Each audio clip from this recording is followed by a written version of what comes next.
Assalamualaikum warahmatullahi wabarakatuh. Waalaikumsalam warahmatullahi wabarakatuh. Alhamdulillahilladzi arsala rasulahu bil huda wa dinil haq liyuzhirahu 'alad dini kullihi wa kafa billahi syahida.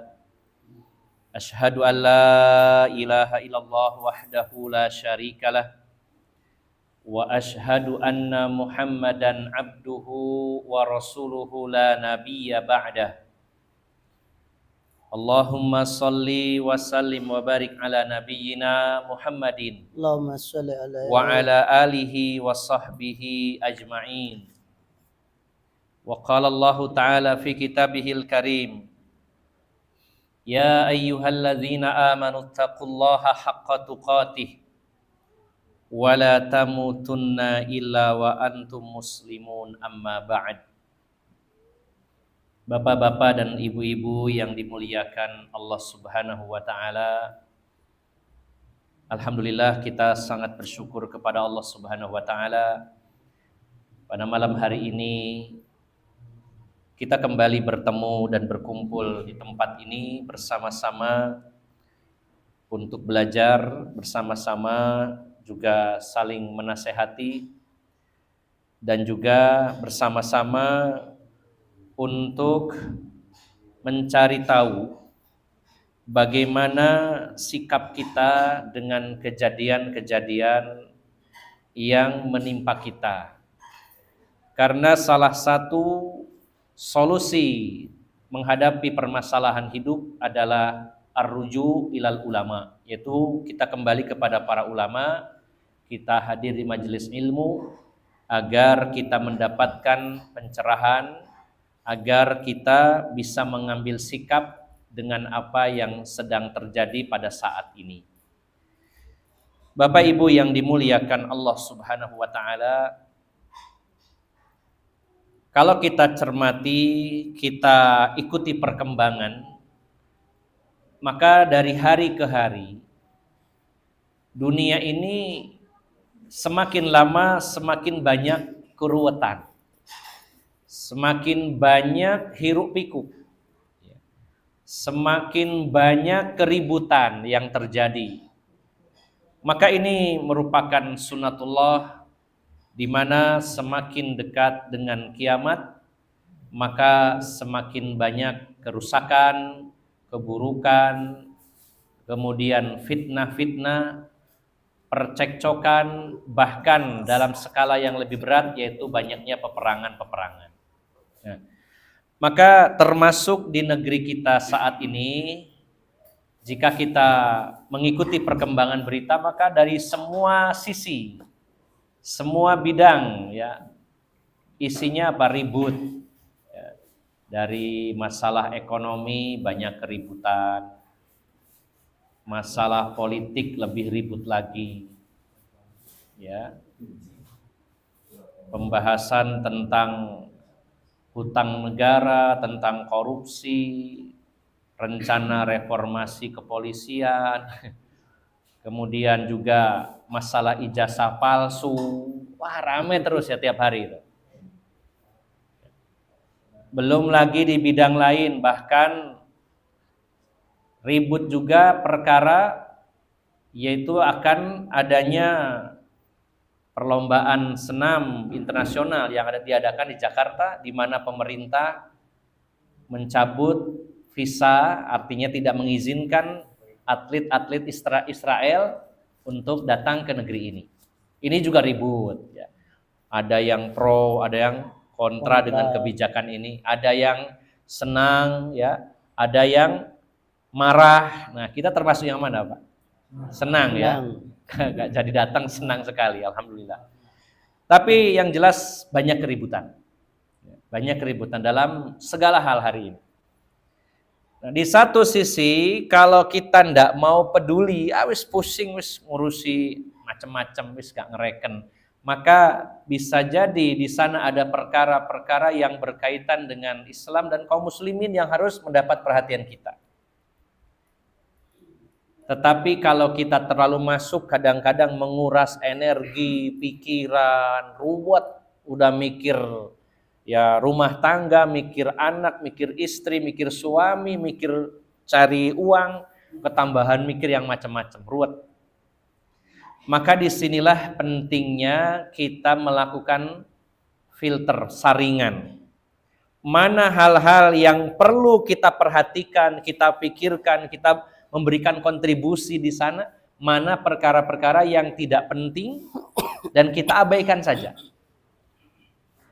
Maka Bapak Ibu jamaah sekalian yang dimuliakan Allah Subhanahu wa taala, selama itu menyangkut nasib Islam, nasib kaum muslimin, kecil atau besar, hendaknya kita punya perhatian sesuai dengan kemampuan kita dan memberikan kontribusi. Apalagi Bapak Ibu jamaah sekalian, kalau kita ini berkecimpung di dunia dakwah, amar ma'ruf nahi mungkar, waduh itu penuh di sini rasanya. Di Jarno iki yo kudu diluruskan ke kebanyakan yang mau diluruskan, bingung kan? Banyak sekali.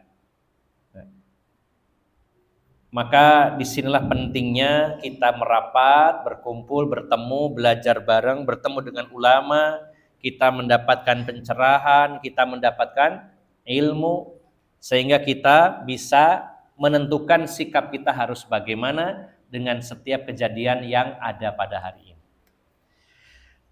Salah satu hal yang perlu kita cermati, walaupun tidak terlalu dalam, tapi ini perlu kita ikuti dan kita perlu bekali diri dengan ilmu, adalah berkaitan tentang polemik antara pondok-pondok dengan Trans TV. Karena sudah merembet bukannya Trans TV, tapi juga Transmart juga di demo. Saya khawatir nanti bis Transjakarta di demo sekalian gitu ya. Bahkan yang ikut komentar itu seorang bunyai yang jadi-jadian, dia adalah pelaku transgender. Dia ikut komentar tapi dia gak di demo, padahal dia juga ikut sama-sama transgender. Saya baca, loh ini tulisannya ya seorang ustadzah, tapi sebenarnya bukan perempuan asli gitu ya. Mungkin Bapak Ibu pernah lihat ya. Jadi bencong jadi bunyai, ceramah, diundang ke sana ke sini. Ya, ini juga salah satu bentuk perbuatan yang namanya istilah sekarang populernya transgender, tapi tidak didemo juga. Nah, Bapak Ibu jamaah sekalian yang dimuliakan Allah Subhanahu wa taala, sampai ada komentar dari netizen, bahkan dari beberapa tokoh, mereka mempertanyakan, ini nun sewu ya, kenapa ya yang punya pondok itu kan bukan hanya ya satu ormas, nah ormas yang lain kemana? Nggak bantu. Ini Muhammadiyah kemana ya, MTA kemana, Salafi, Persis, kok nggak ikut demo ya? Padahal punya pondok juga. Nah ini sampai ke arah sana Pak, luar biasa. Nah maka Bapak Ibu jamaah sekalian, bagi kita sebagai seorang Muslim, karena ini juga ada kaitannya dengan Islam dan kaum muslimin, di sini paling tidak kita punya bekal ilmu. Sebenarnya dari dua kubu ini, ya, kalau ditimbang dari sisi ilmu, tentunya dengan Al-Quran dan hadis-hadis yang sahih, ini seperti apa? Mana yang benar, mana yang salah? Atau setidaknya kita punya gambaran, oh ini sisi benarnya di sini, sisi salahnya di sini. Nah, maka Bapak Ibu jamaah sekalian, pada malam hari ini kita akan membahas satu tema yang berjudul adab terhadap guru. Dan ini kita tujukan untuk diri kita semuanya kepada guru-guru kita. Adapun saya dan penjenengan, saya tidak pantas jadi guru. Anggap saya teman ya Pak, kalau kita sama. Bahkan saya lebih junior dibandingkan bapak-bapak. Saya hadir di sini membacakan Al-Quran, membacakan hadis, membacakan kitab-kitab para ulama, belajar bareng. Nah, sehingga pembahasan ini sebaiknya dan sepantasnya kita arahkan kepada memang guru-guru kita. Oke. Nah, Bapak Ibu jamaah sekalian yang dimuliakan Allah Subhanahu wa taala. Kinerja syaiton itu selalu dalam dua sisi yang dua sisi yang ekstrim, sisi kanan, sisi kiri. Kalau tidak meremehkan, maka berlebih-lebihan, selalu itu. Karena posisi Islam atau kaum muslimin adalah umat yang pertengahan. Wa kadzalika ja'alnakum ummatan wasaton. Dan demikianlah kami jadikan kalian sebagai ummatan wasaton, umat yang pertengahan. Maka iblis dan bala tentaranya membuat bagaimana supaya kita ini tidak di tengah-tengah. Kalau tidak ekstrim kanan, kalau tidak ekstrim kanan, ya ekstrim kiri. Ya. Kalau tidak meremehkan, maka berlebih-lebihan, begitu. Karena yang ditarget oleh setan, ya memang dua kubu ini. Kepada orang-orang yang lemah semangatnya akan ditanamkan sikap meremehkan. Kepada orang yang semangat, supaya ini semangat, kalau dilemahkan susah nih, ini dibablas gitu, dibuat berlebih-lebihan. Tidak lepas dari sifat namanya tafrid dan ifrat, ya sama ini. Istilah lainnya itu adalah meremehkan atau berlebih-lebihan. Termasuk sikap kepada ulama, kepada guru, kepada kiai, ustadz dan lain-lainnya, ada di sisi orang di mana ada orang yang terlalu meremehkan sehingga adabnya sangat kurang, tapi ada yang sampai berlebih-lebihan, dan inilah yang sedang ramai dibahas, yaitu terutama berkaitan dengan dikenalnya istilah feodalisme di dalam pesantren. Ini yang jadi permasalahan di sini. Maka Bapak Ibu jamaah sekalian yang dimuliakan Allah Subhanahu wa taala, kita akan coba menggali bagaimana Rasulullah sallallahu alaihi wasallam memberikan bimbingan kepada kita terkait masalah ini, dan bagaimana keadaan dulu para sahabat, para tabi'in, kemudian para ulama-ulama besar dalam sikap mereka kepada para pengajar atau pada guru-guru mereka. Bapak Ibu jamaah sekalian yang dimuliakan Allah Subhanahu wa taala. Ini sependek yang saya ketahui dari ayat dan hadis-hadis yang ada berkaitan dengan adab kepada guru, apa yang ada dalam Quran maupun dalam hadis itu mayoritas bersifat global. Tidak disebutkan rinci oleh Rasulullah harus, kecuali ada perkara-perkara yang menyangkut masalah akidah, menyangkut masalah kemungkaran. Tapi kalau masalah detailnya Rasul tidak menyebutkan.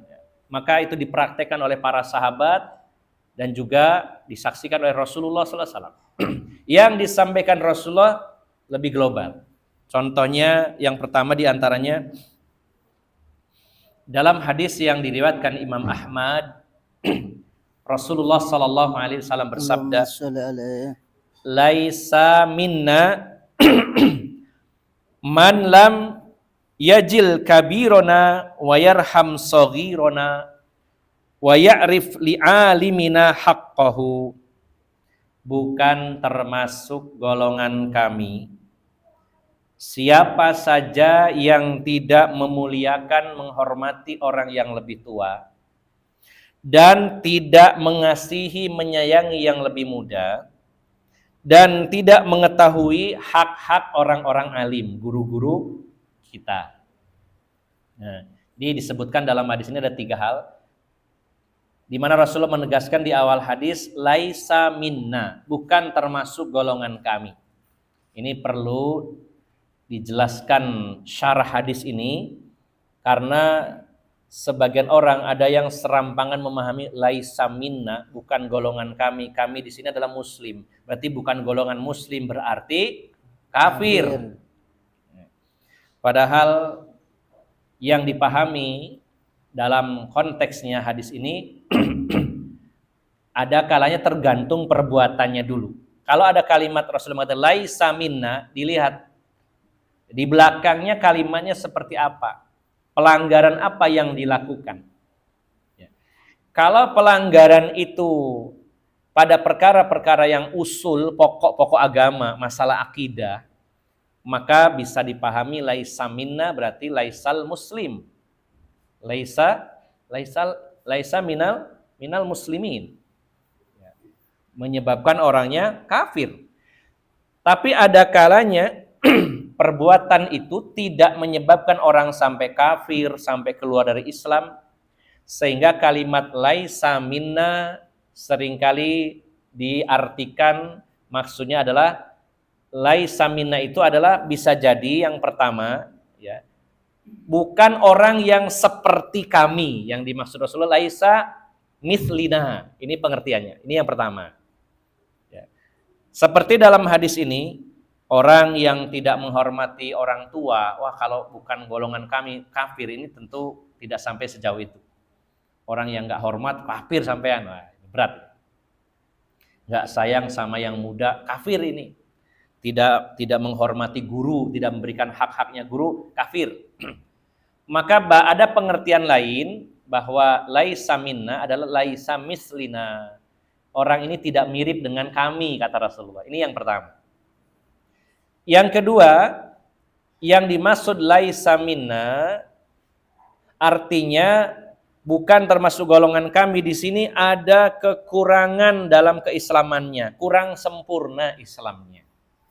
Tidak sampai menghilangkan keislamannya sampai keluar, tapi mengurangi kesempurnaan Islamnya. Ada yang kurang di situ. Bukankah iman itu ada 70 cabang? Sebagaimana disabdakan Rasulullah. Maka di antara cabang-cabang iman itu ada ketika hilang satu cabang menyebabkan kekafiran. Ada. Contohnya cabang yang tertingginya Rasulullah mengatakan al-imanu bid'un wa sab'una syu'bah. Ya.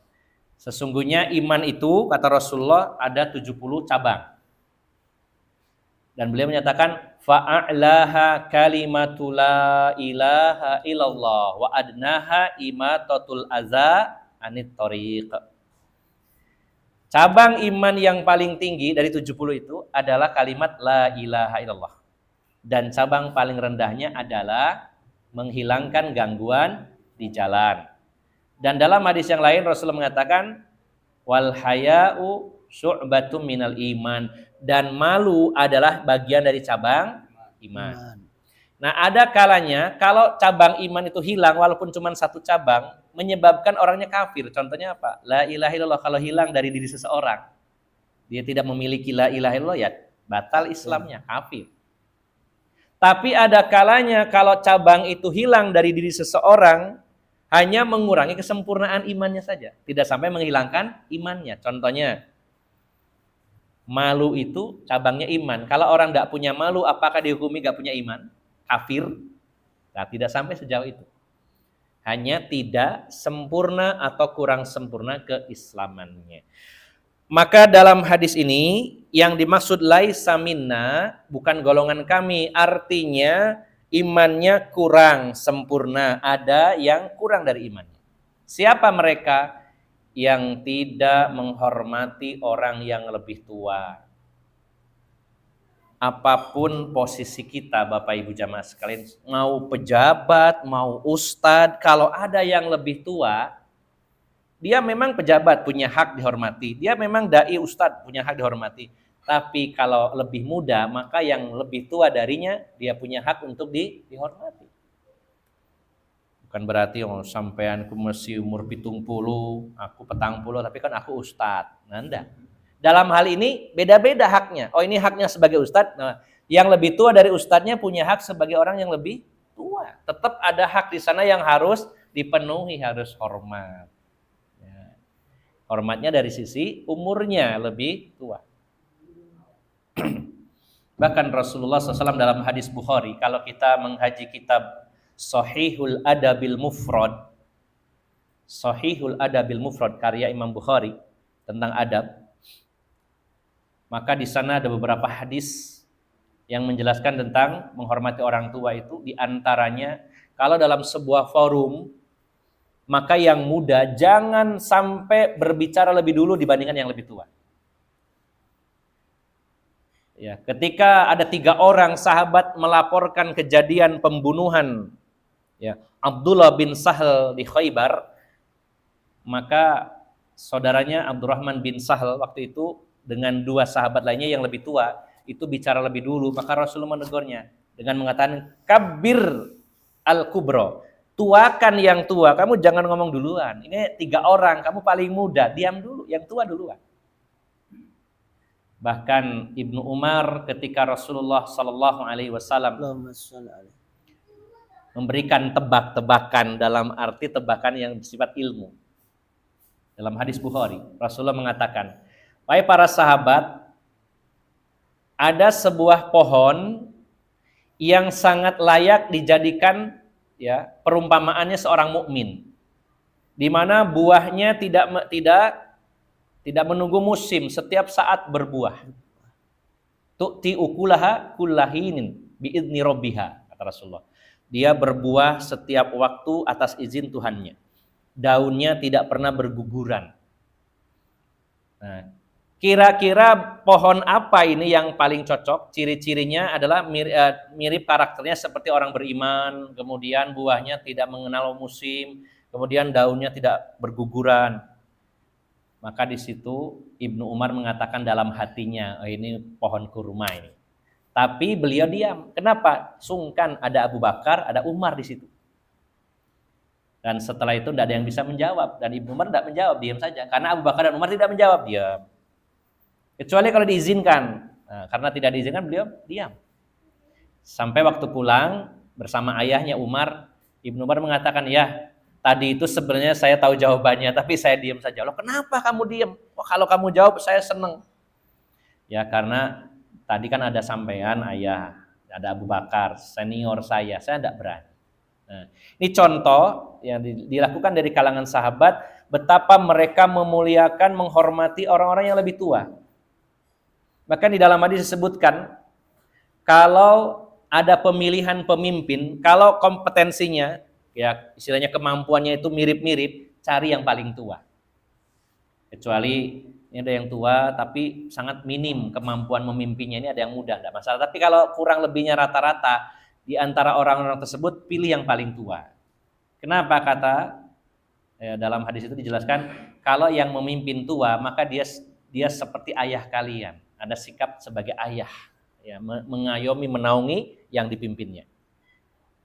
Jadi nggak apa-apa Bapak Ibu jenengan punya pemimpin agak tua nih sekarang. Bukan agak lagi ya. Sudah tua. Kalau memang punya kompetensi di sana, nah ini dianjurkan oleh Rasulullah. Jadi yang pertama, orang itu tidak sempurna imannya kalau tidak menghormati yang lebih tua. Hari ini banyak orang yang lebih muda itu kurang unggah-ungguhnya, kurang kesopanannya, merasa harus tua ya. Lulusan SD, aku S2, direndahkan. Tuwek melarat, aku lah se-enom tapi sugih. Nah, banyak yang tidak tahu hak. Rasulullah mengancam, tidak termasuk golongan kami, tidak sempurna imannya orang yang tidak menghormati yang lebih tua. Dan juga tidak termasuk golongan kami atau tidak sempurna imannya kalau tidak menyayangi yang lebih muda. Bahkan ketika ada sahabat Nabi membawa hadiah, ya, buah kurma basah, ya, karena ini baru nanam kurma, panen perdana, baru panen pertama, dan dibawakan ke hadapan Rasulullah dan para sahabat. Maka yang pertama kali makan adalah yang paling muda, anak kecil. Kenapa? Karena rasa penasarannya lebih besar. Sing tuwek wis tuwu, saya sing arek cilik saya. Nah itu Rasulullah menyayangi yang lebih muda. Ya. Menyayangi yang lebih muda. Soalnya apa? Yang tua ini sudah bolak-balik mangana sing ciliki mungkin saya gurung tuwunya didulukan oleh Rasulullah. Ini salah satu contoh kasih sayangnya Rasulullah. Nah, yang ketiga, tidak sempurna iman seseorang, ada kekurangan di sana kalau tidak mengerti hak-hak orang yang berilmu, para ulama, para guru. Nah, ini sifatnya sangat global sekali Bapak Ibu jamaah sekalian. Nah, terus bagaimana prakteknya menghormati para guru, para ulama, dan juga hak-hak mereka itu seperti apa? Nah, kita coba ada beberapa hadis. Yang pertama hadis Bukhari. Hadis riwayat Bukhari dari sahabat Abu Sa'id Al-Khudri radhiyallahu anhu, beliau berkata, kunna julusan fil masjidi id kharaja Rasulullah sallallahu alaihi wasallam اللهم صل على fajalasa ilaina faka'anna ala ru'usina at-tayru la yatakallamu ahadun minna. Kata Abu Sa'id Al-Khudri. Nah, makanya saya katakan tadi Rasulullah tidak merinci, oh begini harus begitu, tidak. Tapi sifatnya global. Hormati guru kalian. Kemudian berikan haknya. Nah, maka prakteknya adalah amalan para sahabat yang disaksikan oleh Rasulullah SAW. Kata Abu Sa'id Al-Khudri, saat kami sedang duduk di masjid, ya, maka keluarlah, maksudnya datanglah Rasulullah Sallallahu Alaihi Wasallam. اللهم صل على Kemudian beliau duduk di hadapan kami. Ya, datanglah Rasulullah, pastinya mengajari ilmu agama kepada para sahabat. Ya. Apa yang dilakukan para sahabat, kata Abu Sa'id Al-Khudri? Maka seakan-akan di atas kepala kami terdapat burung. Ini sering digunakan istilah ini dalam bahasa orang-orang Arab, mengatakan ya seolah-olah di atas kepala kami ada burung. Itu maksudnya saking diamnya, sehingga seandainya ada burung di atas kepala, itu burungnya tidak terasa kalau ada orangnya. Ini sebuah perumpamaan saja sebenarnya, ya. Kan secara asal namanya burung itu kan hewan yang sulit ditangkap, ya. Kalau burung itu liar, kalau tidak percaya jenengan dengan tangan kosong ke sawah, enten burung emprit cakelen. Nah, ini kok angel, Bang, ya. Jangan bawa bedil, jangan bawa jebakan, ditangkap. Itu susah apa buatan? Susah banget burung. Burung-burung liar itu susah. Nah, ya, saking diamnya, seolah-olah ada burung itu, maksudnya burung itu kalau dia tahu ini orang atau makhluk lain, dia nggak berani mencelok. Tapi kalau itu benda mati, ya, misalkan tiang atau pohon, dia akan bertengger di atasnya. Nah, posisi para sahabat ketika Rasulullah menyampaikan ilmu, seolah-olah ada burung di atas kepala mereka, itu saking diamnya. Sama dengan ketika Rasulullah dan para sahabat akan memakamkan seorang yang meninggal.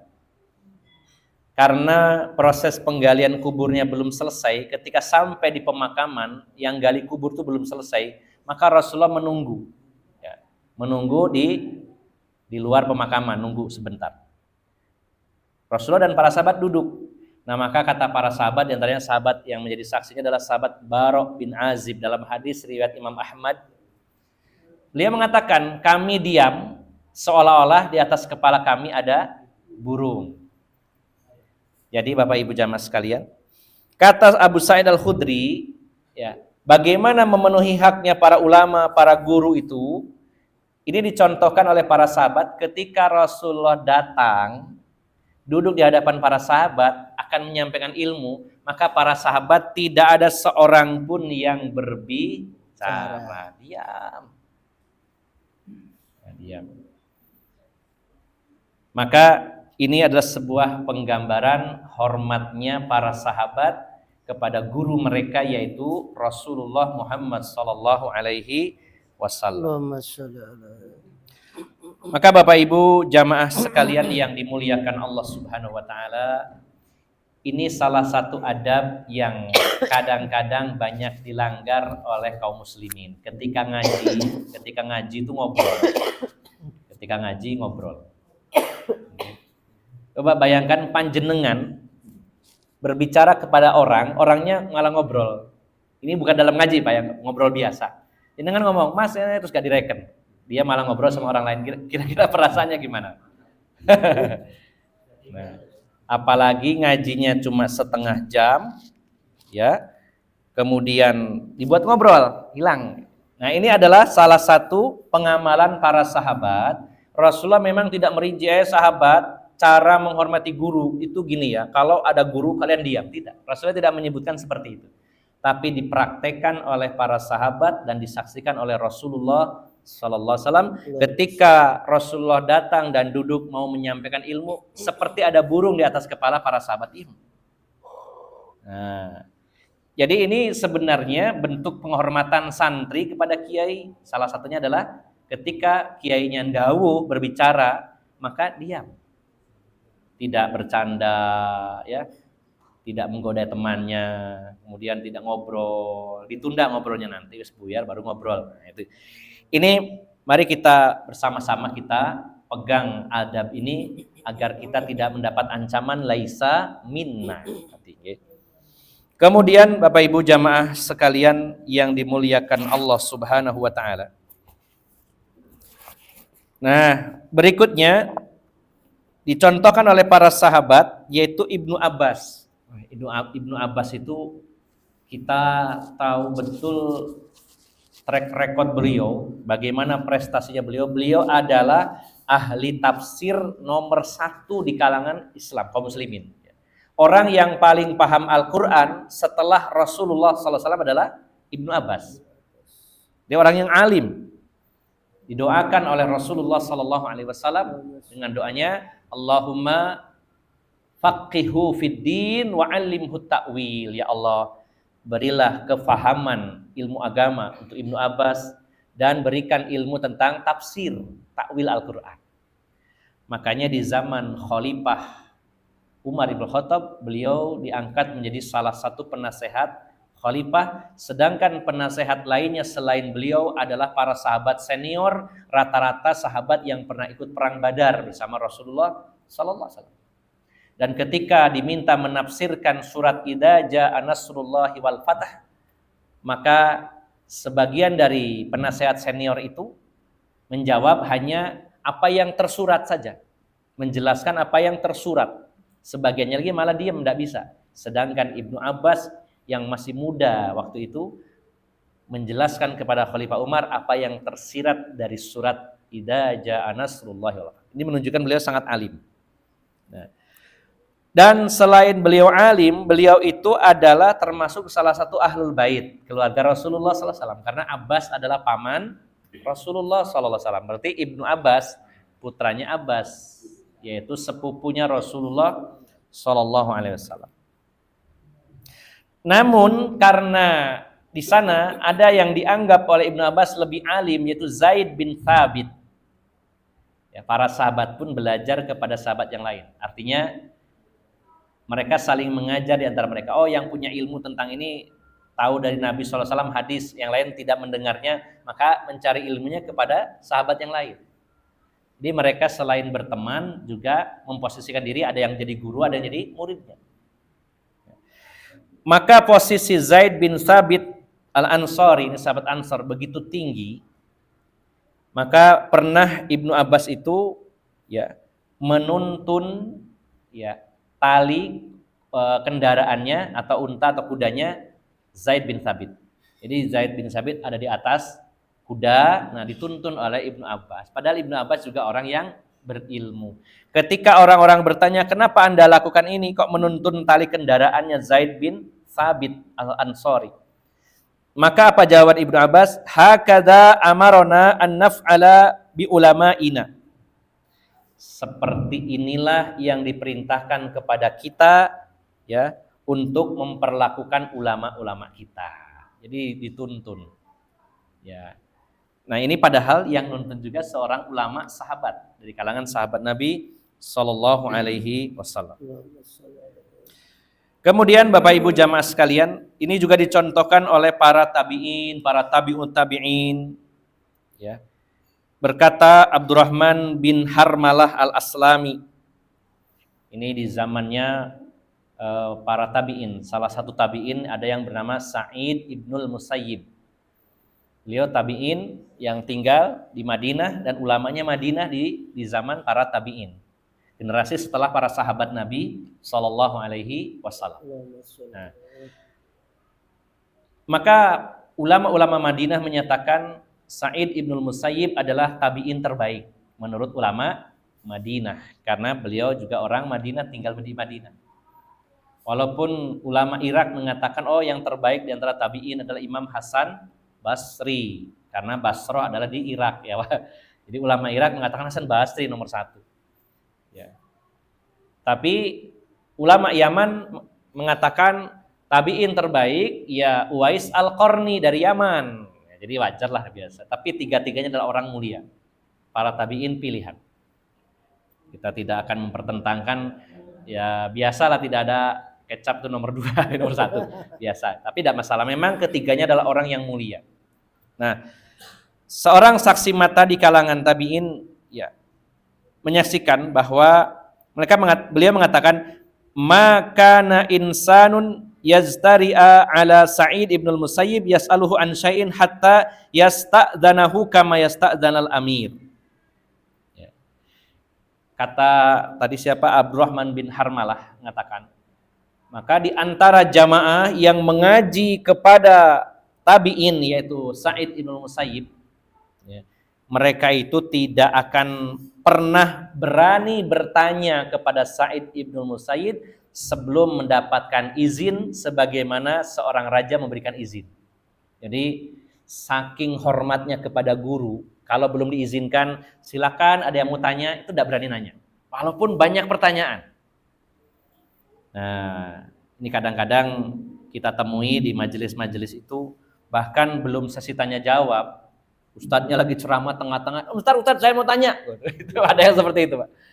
Ya, tapi tidak apa-apa, kadang yang bertanya itu biasanya sepuh, terus mungkin iki ustadz teh are ais. Nah, kadang begitu, Pak. Tapi kita ya mempersilahkan gitu. Tapi sebenarnya adabnya adalah dulu para ulama kita dari generasi terbaik umat ini, para sahabat, para tabi'in, tabi'ut tabi'in, sebelum diizinkan sesi tanya jawab tidak memotong di tengah-tengah langsung bertanya. Cuma kita positif thinking aja, oh mungkin daripada nanti lupa. Tapi setidaknya ada di sana. Maaf Ustadz, boleh enggak tanya ini sebelum lupa? Nah, enggak mungkin ya. Tapi yang terbaik adalah sebagaimana yang dilakukan oleh murid-murid Sa'id ibn Musayyib, tidak ada seorang pun yang berani bertanya sebelum diizinkan, sebagaimana izin seorang raja kepada para ya rakyatnya gitu, kepada rakyatnya. Nah, Bapak Ibu jamaah sekalian yang dimuliakan Allah Subhanahu wa taala. Ini beberapa gambaran. Bagaimana murid-murid Imam Syafi'i, di antaranya Ar-Rabi bin Sulaiman berkata,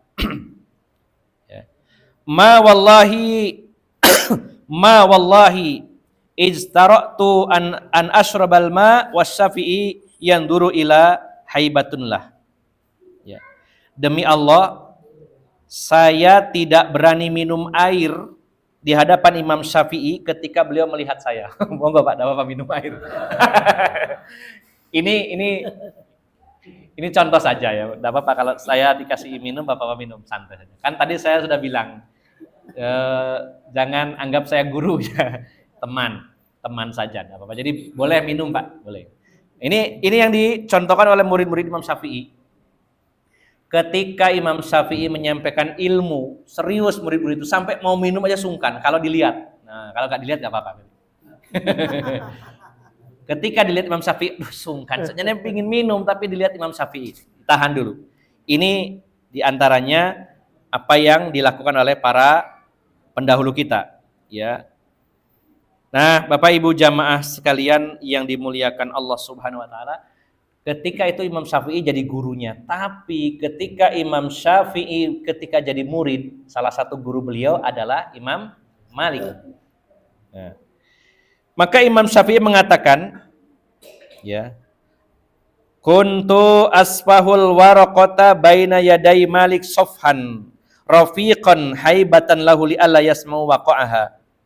Kata Imam Malik, dulu aku membolak-balikkan kertas di depan Imam Malik itu dengan sangat lembut, takut mengganggu guru saya.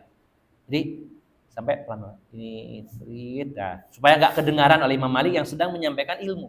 Padahal waktu beliau butuh nulis atau mungkin bawa kitab atau bawa mushaf Quran misalkan. Misalkan kata Imam Syafi'i, Imam Malik, Bapak buka surat sekian ayat sekian, itu sampai saking hormatnya itu pelan. Biar tidak mengganggu gurunya Imam, yaitu gurunya Imam Syafi'i itu adalah Imam Malik. Bahkan Bapak Ibu jamaah sekalian yang dimuliakan Allah Subhanahu wa taala, termasuk yang dilakukan oleh sahabat Umar. Para sahabat menjadi saksi ketika sahabat Umar itu belajar kepada Rasulullah SAW. Kita tahu beliau itu orang yang tegas, keras, tapi kalau sedang ngaji Umar itu ketika bertanya, Rasulullah sering nggak dengar. Diulang lagi Umar, kamu kok pelan banget ngomongnya? Bukan karena apa ya? Tidak kuat, bukan. Sahabat Umar itu keras, tegas, tapi saking hormatnya kepada guru beliau itu Rasulullah SAW, maka kalau nanya pelan sekali. Ya Rasulullah, ya yang keras, yang keras. Saking sopannya kepada Rasulullah Muhammad Sallallahu Alaihi Wasallam.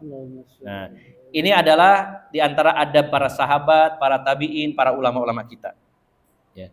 Termasuk juga selain masalah bicara, masalah gerakan, di antara adabnya adalah adab duduk. Nah, adab duduk. Para ulama ketika berhadapan dengan guru-guru mereka tidak berani ada yang bersandar dan lain-lain kecuali yang sakit. Nah, ini rupanya adab-adab ini banyak hilang, Pak, Bapak Ibu. Jadi disinilah Bapak Ibu jamaah sekalian, ada kalanya orang itu terlalu meremehkan kepada guru-gurunya, tidak mengerti hak-haknya, tapi ada yang berlebih-lebihan. Nah, maka sebenarnya jika dibahas detail bagaimana wajahnya murid-murid kepada guru, bagaimana cara duduknya, bagaimana cara bicaranya, bagaimana ketika berjalan, ini semuanya ada aturannya, ada hak bagi guru-guru kita. Nah, maka ini yang dicontohkan oleh generasi terbaik umat Islam ini, di mana Rasulullah menjelaskan secara global, tapi dipraktekkan di hadapan Rasulullah dan Rasulullah mendiamkan, menyetujuinya. Nah, maka bagi orang-orang yang meremehkan atau kurang memperhatikan hak-hak para ulama, takut terkena ancaman Rasulullah, yaitu tadi laisa minna, tidak sempurna keimanannya, ada yang kurang dari keimanannya ketika tidak menghormati guru. Lalu pertanyaannya adalah, kalau memang harus menghormati, apakah kita juga harus ngesot? Boleh nggak Pak kita ngesot? Ya, jadi menghadap, ngesot, nanti ketika pergi juga mundur, nggak boleh membelakangi. Ya.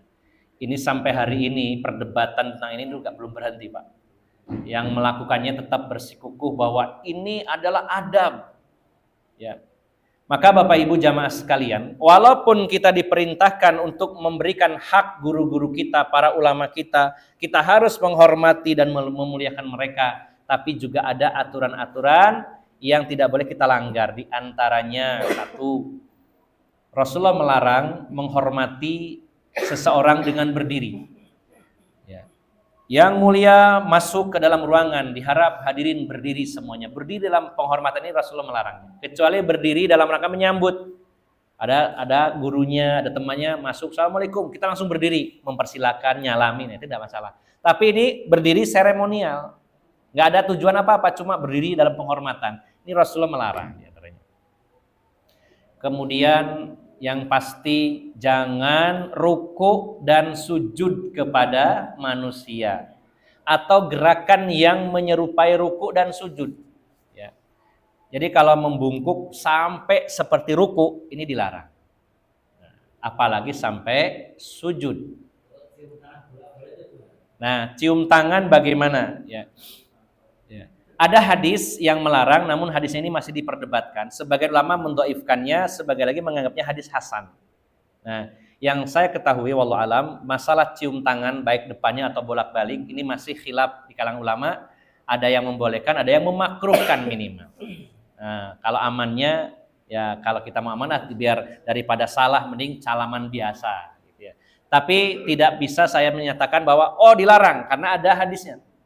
Walaupun sebagian ulama mengatakan hadisnya dhaif, sebagian lagi mengatakan bahwa hadisnya adalah hasan. Nah, jadi ada sebagian guru kita di pondoknya menerapkan, walaupun sesuai Quran hadis, ya, pondok ini Quran hadis, menerapkan cium tangan kepada guru, kepada orang tua, kepada tamu. Ya. Ini mengambil pendapat yang meringankan bahwa itu dibolehkan. Jadi saya tidak menegaskan bahwa dilarang karena ada hadisnya. Ada hadisnya, hanya perbedaannya adalah para ulama ahli hadis penilaian terhadap hadis tersebut adalah berbeda pendapat. Dia ada sahabat Nabi bertanya, ya Rasulullah, apakah boleh kita ini mencium tangan? Kata Rasulullah, jangan. Lalu apakah yang harus kita lakukan ketika bertemu seseorang? Maka salaman, kata Rasulullah. Nah, hadis inilah yang dibahas oleh para ulama. Sebagian mengatakan hadisnya dhaif, larangannya itu tidak berlaku sehingga boleh cium tangan. Artinya yang meyakini hadisnya dhaif, Di antaranya ulama itu Su'aib Al-Arnud mengatakan hadisnya dhaif.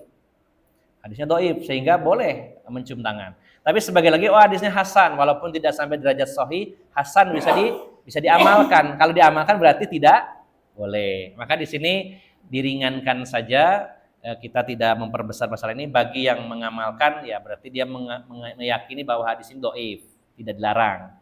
Tapi bagi yang tidak mengamalkan, ini hadisnya hasan minimal. Ada yang bahkan mensahihkan hadis ini. Nah, jadi kalau berdiri dalam penghormatan atau ruku bahkan sujud apalagi, Rasulullah mengatakan, "Lau kuntu amiron ahadan an yasjuda li ahadin la amartul mar'ata an tasjuda li zaujiha."